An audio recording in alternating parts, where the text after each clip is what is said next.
Hello and welcome to another episode of Little Fish. This is your bonus Monday episode where we put down our 4 favorite facts from the last 7 days and we go through your favorite facts that you've submitted to podcast@qi.com. Andy trawls through the email inbox. He picks out the best choice selections and we bring them here. So why don't we get into it? Who wants to start off? I'll start off. I'm James, by the way, listener. Nice to meet you. I have a fact from someone called Thomas Martin. That's a nice name. My name's Andy. He mentioned you in the intro. Oh, did he? Yeah. Well, I feel like we're off the blocks. Well, Thomas Martin writes that the richest person in the world lives in Nottingham. Oh. Interesting. Okay. Shoe trillionaire? Nottingham was a big shoe country, wasn't it? That's Northampton, I think. Sorry. Nottingham has a goose fair. has caves? Oh, yeah. Lots of caves in there. Cave. Right. I'll say someone who's monetized caves. Dan, any thoughts? Well, I'm just thinking Robin Hood's from the area. Oh, isn't he? yeah. I mean, imagine bumping into the richest man on earth on the road. That's a good you payday. could give it to the poorest man in the world. Yeah.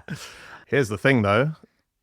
I'm pretty sure Elon Musk is the richest person alive. So he must be from Nottingham. Is this a clever riddle that Thomas has posed His money is just on paper, really.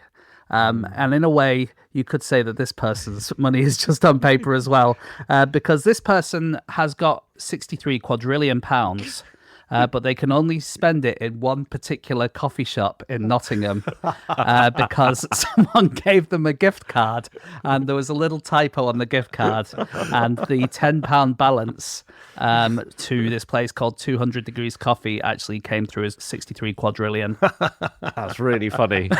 That's really funny. And if you can spend it all in the coffee shop within a month, you get to keep everything. It's like Brewster's 63 quadrillions.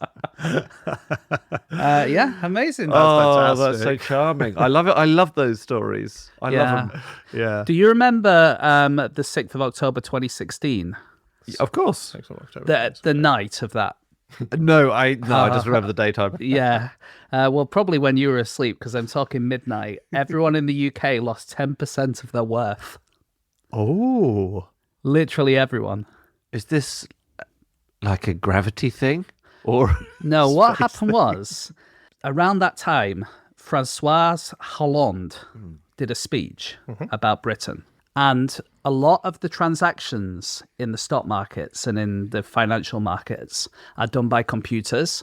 And he did this, and it triggered off a mini sell-off of sterling. Right. And then the computers sort of saw that and then sold more and then sold more. And these programs all started selling loads of sterling. Then there was a second sell-off limit that was hit, and then even more started being sold. Oh my God. And then it all got fixed before we woke up in the morning. So That's within incredible. 2 minutes of this happening, 8% of the value of sterling was wiped off. And then when the human traders caught up, they sort of fixed it all. So only if you'd gone to a bureau de change at midnight on that day and tried to change your pounds into euros, you could have had a problem. But for everyone else, it didn't make any difference at all. That's so funny. That's like a financial version of that film Night at the Museum. Is it? Yeah. What happens in that? Well, everything goes crazy in the museum every night, and Ben Stiller has to fix it all before the morning. Oh, and then does it get I fixed? see. Yeah. It's like a financial version of The Simpsons, isn't it? Because whatever happens in The Simpsons, by the end of the episode, they're always back to normal. Yes, Right. exactly. Okay. Can I just say, I'm staggered that one of us has not seen Night at the Museum, Dan.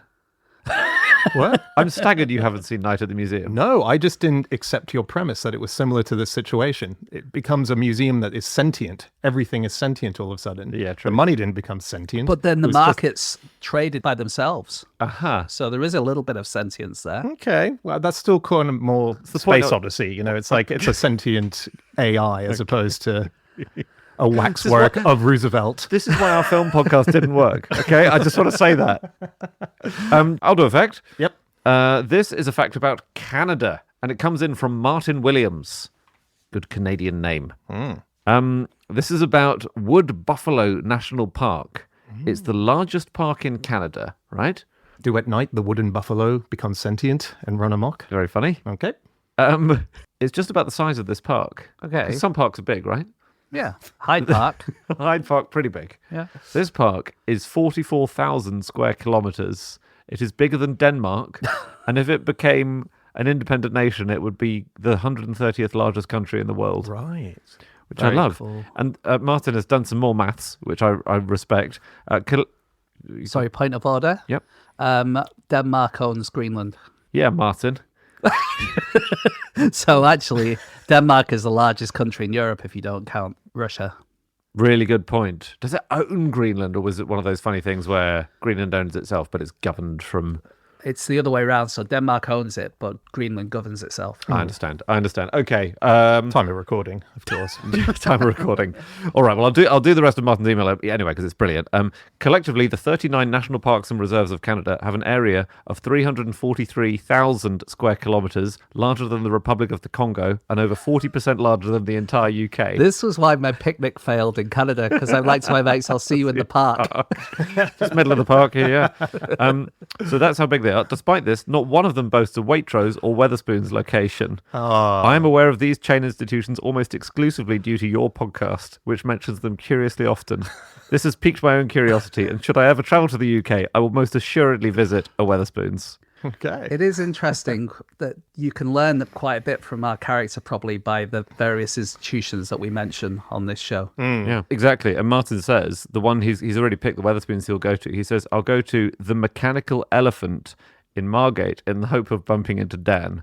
Hopefully it looks better in person than the photos online. That's a bit unfair. I mean, sure, he hasn't combed his hair today, but... Go on, Dan, what are you saying? I won't be in that one, obviously. I'm in Ramsgate at the far superior Wetherspoons. I don't want to give the impression, by the way, that I go to Wetherspoons. I've been to that one. There's nothing wrong with going to Wetherspoons. I don't want to be the Wetherspoons guy, though. You're not the Wetherspoons guy. You're the wife guy. You can't be both.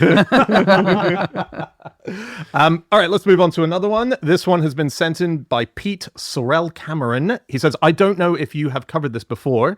I don't think it's an outrageous fact, but it's always tickled me that Oscar-nominated actor Michael B. Jordan's father is called Michael A. Jordan. That's really good. I've never heard that before. That's really good. I try to look in more to see if there are any other initials that were in sequence. Well, there's Michael AA Jordan, and then there's Michael AAA Jordan, who's half the size. Yes. Yeah. Well, so his dad, Michael B. Jordan, is not an actor. He works as a supervisor at John F. Kennedy Airport. JFK, of course, son of J.E.K. No. No, not true. Not true. You had me. No, he was JPK, his dad, and then weirdly, JPK's dad was PJK. Okay. So that's a whole new game there. What does the P stand for? Well, who knows? Patrick, I believe.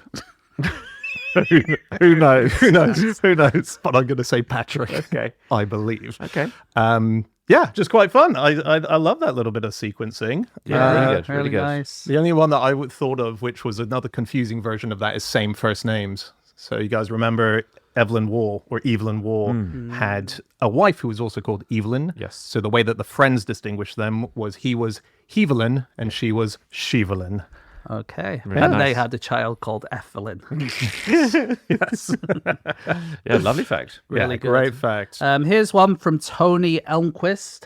And Tony said, around the year 1000, French peasant Loutard of Vertus was commanded by God to preach against certain practices of the church, including tithes, oaths, sacraments, and the veneration of the cross. Eventually, he was branded a heretic and killed himself by throwing himself in a well. The way God chose to communicate with him was via a swarm of bees.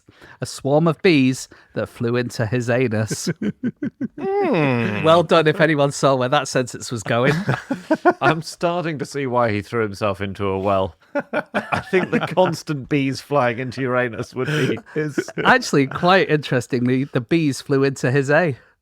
Yes, they did. So sorry, did you say he was a saint?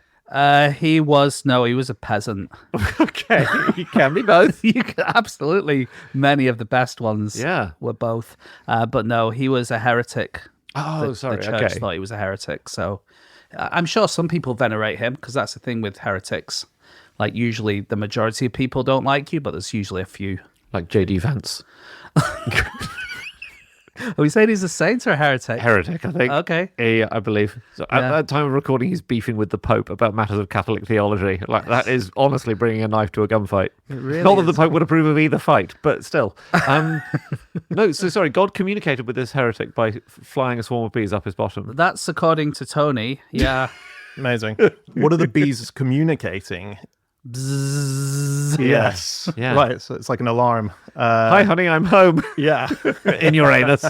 It could have been worse. They could have communicated with him through his nostril, which we know is the most painful place to be stung by a bee, Yes. more painful. according to Schmidt. Yeah. The Schmidt Pain Index. Yeah. Yeah. Do you know what scaphism is? Scaphism. Is it a kind of heresy? No, but it's something that could happen if you were heretical. Oh, okay. It was a method of execution, and it was done by the Persians, according to Plutarch. And he described that the person who was to be killed was trapped between two boats, one on top of the other. So like you're inside an Easter egg kind of thing. And your head and your limbs are sticking out, but they're covered in milk and honey, and you're basically eaten by insects. That's your punishment. Oh, It's okay. death by insects, basically. Between two boats? Yeah. Yeah, I didn't fully understand that. So, like, to immobilize you. imagine two, like, rowboats. Oh, rowboats, yeah. Like, it's not two ferries. Yeah, okay. Yeah. So it's like one rowboat on top of the other. So you have Like an egg, yeah. like an egg, Oh, yeah. I see. Yes. Yeah. So yeah, but it was basically just a place to hold your body down while you had to stick your bits out, and then the insects would eat your bits. Crikey. That No is... fun being a heretic back in the day. No. No, it's you would say this has got to be the heretics era, really, Absolutely. hasn't it? There's never been a nicer time. It'd be quite funny to see an animation of, say, like Richard Dawkins being subjected to all the different ways that heretics were murdered back in the day. Wow. Well, just to give us an idea of he's living in a good time. He's able to go on stage and say these things. Yeah. A different time, he would have had. I didn't know that. Like we didn't know that as an option of death. Has he been cancelled, Richard Dawkins? Not as far as I'm really. aware. No. Because that's the modern punishment of a heretic, isn't it? Food for thought. I'll take the cancellation, please. Over. I'll have the bees up the bum. Thank you. You get the bees at the bum. You have to go in between two boats while insects eat your arms, and you get a Netflix special.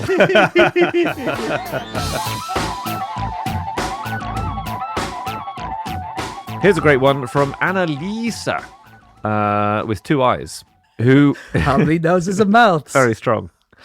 In the west coast of Estonia, we used to have about 10,000 Estonia Swedes living.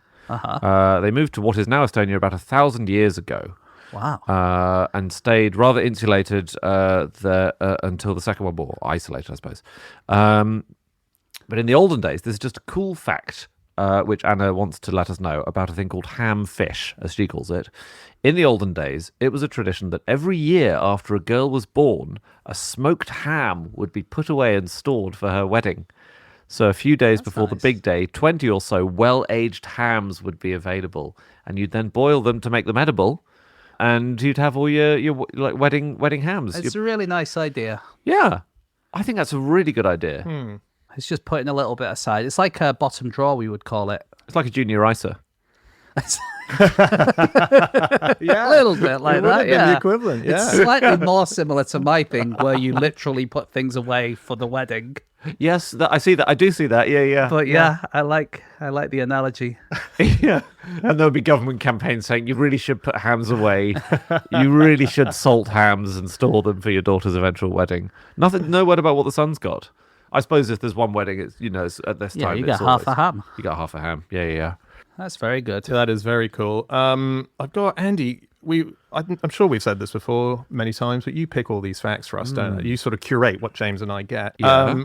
I just don't know why you pick these particular themes for me sometimes. I'm really sorry. Well, there's Rob Walters sent in saying you can absorb aspirin through your skin, which is why you shouldn't masturbate for too long with liniment. Thank you, Andy. What's liniment? Liniment is Dan knows all about it. Is it made from the willow tree or I something? think it must be a medical goo. Okay. I think so. I think it's heated as well. It's one of those heat lubricants. Oh dear. Yeah. Well, like deep heat. Yeah. Oh crumbs. I believe so. Okay, well we've got a second reason. I mean, I haven't used it in quite a while, but not after that first time. But I think that was liniment. Yeah. Okay. Yeah, and then this other one sent in by John Turbot. Here's the headline from Scientific American. This may be the oldest butthole imprint on Earth. Yeah. I'm just getting a lot of butthole and masturbation stuff from you in my James had the DMs. bees up his bottom. That's fair enough. What I would say is, if I see a fact that's really good, but I don't want to read it out myself, I think I know a patsy. And Can you tell us about the oldest bun? Yeah, this is Yeah. actually very interesting. thank you. You're welcome. So they discovered an animal squatting in the mud, and it was preserved. And it's the first time that they've seen this. Now, it's a cloaca, right? So it's the exit point of multiple different things. So they didn't find the animal. It's the oldest fossilized imprint of a bottom. Yeah, exactly. And it's around 299 million years ago that there was a volcanic eruption, and this was buried in a patch of mud in what is today central Germany. Yeah, so it's fossilized, a fossilized butthole imprint, as Scientific American puts it.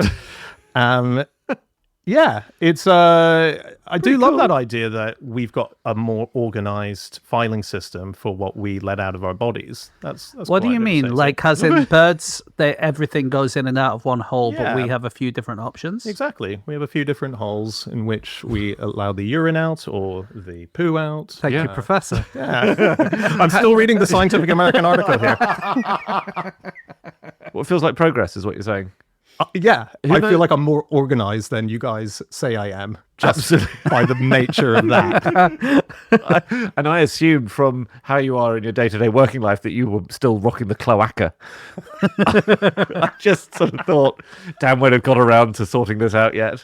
What a sort of like really posh schoolboy bird that would be at school. I actually think you haven't even reached cloaca status. You're like a shipworm that only has one opening. So everything goes in and out, including the food goes in and the poo comes out and the wee goes out and the breathing happens all in one hole. Well, it's good to work out what we think of me. Bet you wish you'd been a bit nicer about my night at the museum analogy now. Now that I think about it, it's really cool. Yeah. Oh dear. Here's one from CC Lamb. This is about a really interesting sounding place in southern Utah, USA. My husband and I were visiting St. George, Utah, and I drove a rental car from Las Vegas up to meet him. And as I drove, I could see the gorgeous Virgin River, as it's called, as I crossed it on my way to Zion Country. I learned shortly afterwards that the Virgin River I crossed, that's its name, was named after a Mr. Virgin who was an early settler of the region.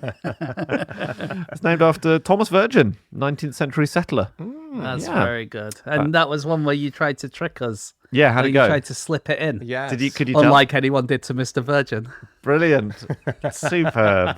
While in St. George, we went to visit a fascinating dormant volcano in Snow Canyon State Park, named, of course, after Lorenzo and Erastus Snow, who were the early Mormon pioneers in the area. Oh, that's very good. Snow Canyon. Yeah. That's funny. That's fantastic. That's very good. Lovely double tap there. Lovely double tap. Well, hey, listen, thank you everyone for sending in your facts. Please do keep them coming in, podcast@qi.com. We love going through these and reading them out here. But before we wrap up the episode, one more thing to do, which is if you are part of the highest tier of Clubfish, which is our private members club on Patreon, it's called Friend of the Podcast, that tier, you will be eligible to become custodian of one of the facts from the 12-year history of fish. And so we've been going through the big long list, dishing them out, and we've got 8 new custodians to give away today. Who wants to go first? I'll go first. This one goes out to Stuart Earl. And Stuart, your fact is that the Statue of Liberty originally wore a headscarf.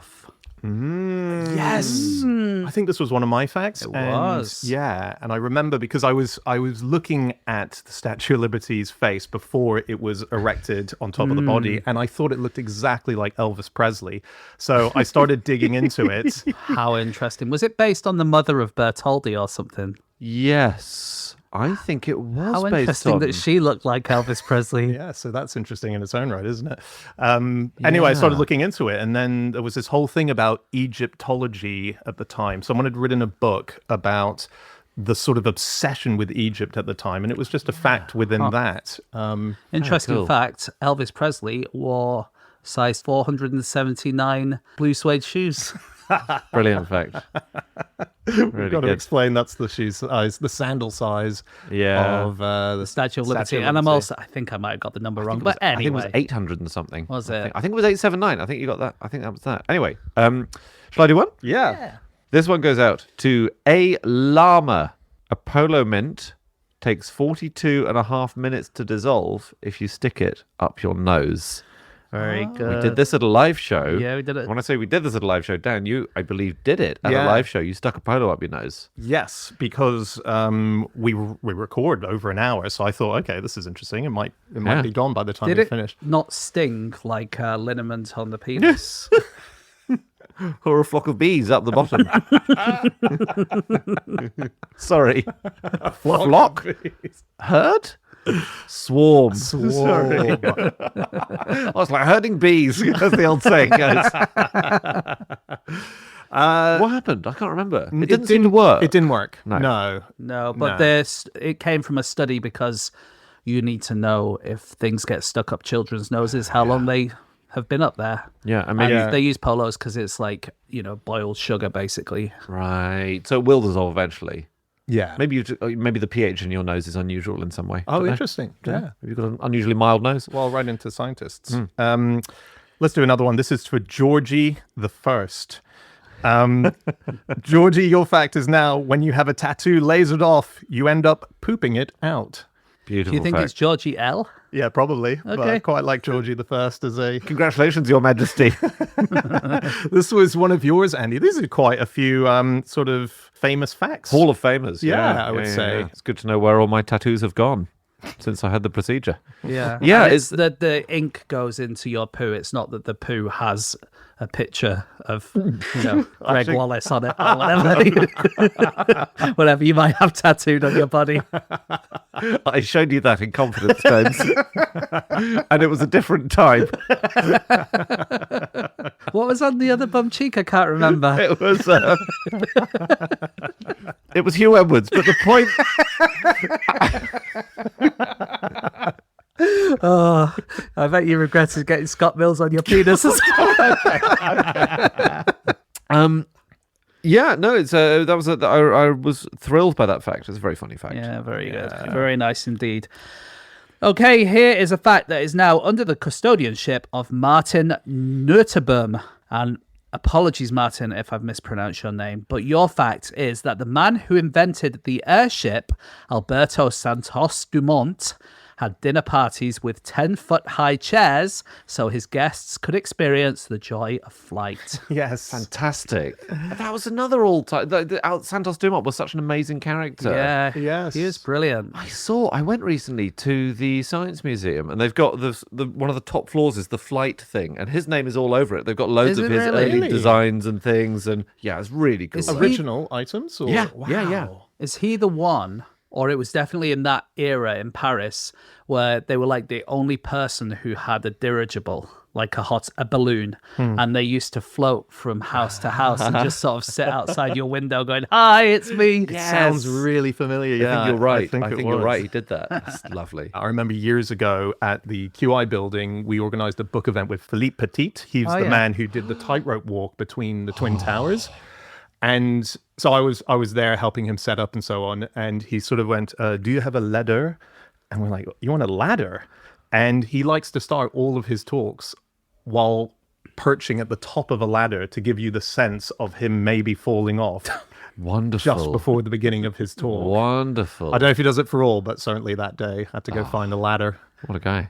Anyway, let's get another fact. Here's another one. This one goes out to Rachel Robertson. Rachel, your fact is a new scientific study has concluded that there are too many scientific studies. Vintage Dan phrasing there. And this would have been about 2017. And I guess they They stopped, didn't they?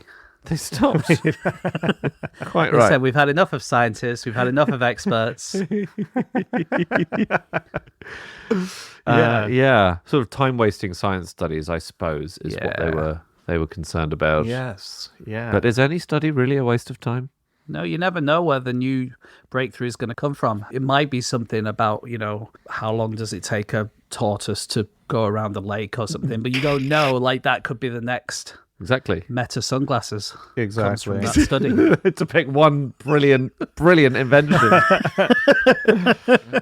Let's do another fact. This is going out to Kathleen Frederick. Speaking of tortoise studies, you should never pick up a desert tortoise in case it pees itself to death. Oh, Yep. good Yeah. advice.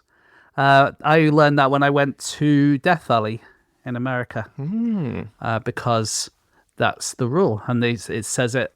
It might even say it on signs or something, like don't pick them up. Really? Yeah. Are they around the place? Did you see one there? I don't think I saw one though. I think they like to hide away. Oh yeah, I'm sure they're pretty secretive. Death Valley, of course, named after Sir Reginald Death. Yes. Yeah. Frankie Valley. And Frankie Valley. Very Brilliant. nice. I'll do one more. This is a James fact, and it goes out to Renata Strausser, and it's that firefighters use wetter water than we do. Yeah, I love that fact. Yeah, that's a So great good. one. It's a really good one because they put little little chains of something. Polymers. That's the word I was stretching for. And it just makes it more slippy, but it means that it goes through the pipes quicker, which means that when you fire it out, it goes quicker to the fire. It's stunning. That's fantastic. When you find that, it's one of those facts. When you find it out, you have to know more. Yeah. It's great. I think we said at the time they keep slipping over on the extra wet water afterwards, which is quite funny. Really? Yeah. Yes. So good. We do have one more fact to dish out. Okay, I'll do the last one for the day. And that is, this is a very interesting one. So, Katie Baker Smith, your fact is that plants have their own internet made of fungus. And I think what's interesting about this is that we did this fact quite soon after this was discovered. There was a few books that came out around the same time that talked about this mycelium network between trees. But I think in recent years, there's a suggestion that it's been overblown a little bit. Really? And the interesting thing is, because it's such a good idea, and like intuitively it sounds like, this must happen, right? And it tells you a lot about forests and whatever. It gets taught everywhere now. And if you go to lots of museums, they'll have like full areas that tell you about mycelium network and stuff like that. But actually, my understanding is it probably does happen to a certain extent, that fungi help the trees. Yeah. But the idea that they all kind of talk to each other and stuff might be a little bit overblown. Okay. Right. So they still might have basic communication, but not to the point of, because they're saying stuff like they do, and we said online shopping to the point where they can distinguish between their relatives, they can make sure they're stealing from other competing plants and all that stuff. Online shopping, I guess they'd be using Amazon, which is, of course, a place where there are lots of trees. Yes, named after Michael Amazon. Or Tree Bay. Really good. It was sitting there. Yeah, I might have actually said that on the day, I think. I think that's fine. I think, yeah. But yeah, I'm not sure. I know I have quite a few tabs open for a debunk of this with Really? the idea of going into it on QI in the next couple of years. Oh, but- wow. That will be fascinating because that's a good example of where we can learn how sometimes we overblow and pull back. Like, Yeah. how did we overblow it? Because it's data that was showing what was happening. That's great. I'm excited for that. Walnut Mart, I suppose, because walnut's a kind of tree, and Walmart has a very big online shopping presence. I could hear the keyboard tapping in the background. Were you asking for Just a big online ChatGPT? Just ChatGPT, yeah. And I'm going to be writing a pretty stiff complaint to ChatGPT Do you after not need ChatGPT? Get stopped. Okay, congratulations to Katie, Renata, Kathleen, Rachel, Martin, Your Royal Highness, Georgie the First, or Georgie L, Alama, and Stuart. You are now the custodians of those 8 facts. As well as getting that, you will have already received a digital certificate, which, Andy, you've got a joke. You're looking furious. It's got to be better than ChatGPT. It's not. Oh, all right. Anyway, Moving on, you will have received, as I say, a digital certificate. So if anyone wants one of those, they're very cool. You just need to go to patreon.com/clubfish because Clubfish, as we've said, is our private members club. So head there and do please, as I said, keep submitting facts for this show. We love it. So podcast@qi.com. They all go to Andy. Otherwise, we'll just see you again on Friday with a big fish. So we'll catch you all then. But for now, from me, goodbye. James? I also say goodbye. Okay, and we'll see you next week. Sorry, Andy. I guess it's tree commerce. Okay, like e-commerce. goodbye.